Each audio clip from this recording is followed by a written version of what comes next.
वैसे हम एमसीयू की शुरुआत से ही हल्क जैसे राक्षस को देखते आ रहे हैं और हल्क के नाम पर अब तक 2-3 फिल्में और एक टीवी शो भी शामिल है। लेकिन अब यहाँ पर एक ऐसा कैरेक्टर आने वाला है जो कि हल्क से भी ज्यादा ताकतवर है। हम यहाँ पर बात कर रहे हैं रेड हल्क की, जो कि हमें पहली बार 2025 की कैप्टन अमेरिका 4 में दिखेगा।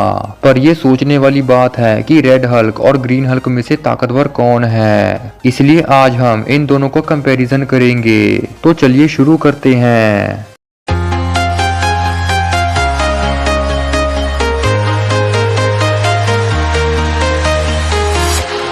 इन दोनों का कंपैरिजन करने से पहले बात करते हैं ओरिजिन स्टोरी की। रेड हल्क का असली नाम है थेडियस थंडरबोल्ट रॉस और ग्रीन हल्क का असली नाम है ब्रूस बैनर, और इन दोनों की जिंदगी आपस में जुड़ी हुई है। थेडियस रॉस यूएस मिलिट्री के कमांडर थे, जिन्होंने अपनी आर्मी को ताकतवर बनाने की कोशिश की, जिसके लिए ब्रूस बैनर ने सुपर सोल्जर सीरम बनाना शुरू किया। लेकिन जब ब्रूस ने इस पर एक्सपेरिमेंट शुरू किया तो वो हल्क नाम का राक्षस बन गया।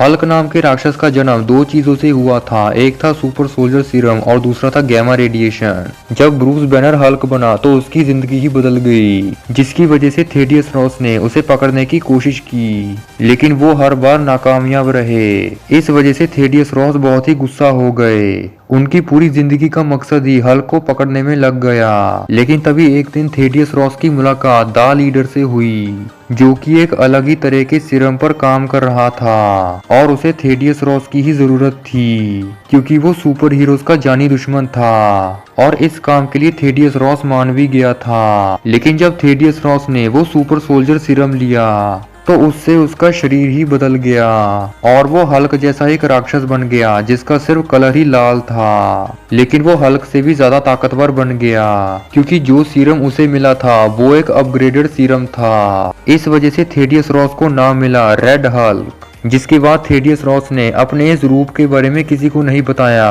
और अब उसने हल्क को खत्म करने की कोशिश की। उधर ब्रूस बैनर, जो कि हल्क बना हुआ था, उसने भी काफी तबाही मचाई, पर बाद में वो सुधर गया और वो अवेंजर्स की टीम का मेंबर बना। इसके अलावा रेड हल्क ने भी काफी तबाही मचाई थी, पर बाद में वो भी सुधर गया, जिसके आगे जाकर वो थंडरबोल्ट्स की टीम का मेंबर बना।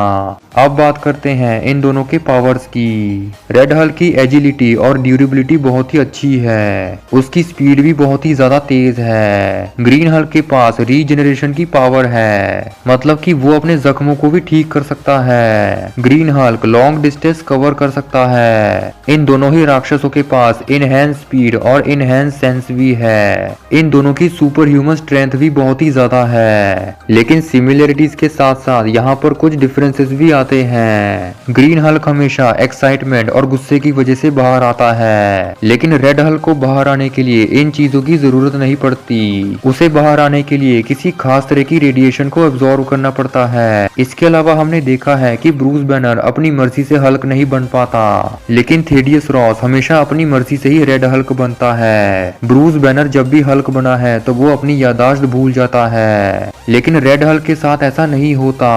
थेडियस जब भी रेड हल्क बना है तो उसे होश तो रहता ही है, मतलब यहाँ पर रेड हल्क की सबसे ज्यादा स्ट्रेंथ है। अब बात करते हैं इन दोनों की वीकनेस के बारे में। इन दोनों राक्षसों की सबसे बड़ी कमजोरी है एंगर इश्यूज, मतलब कि वो अपने गुस्से को ज्यादा देर तक कंट्रोल नहीं कर पाते। रेड हल्क एनर्जी जैसे अटैक को भी अब्सॉर्ब कर सकता है, लेकिन ज्यादातर केसों में ये एनर्जी ओवरलोड हो जाती है, जिसे रेड हल्क काबू नहीं कर सकता।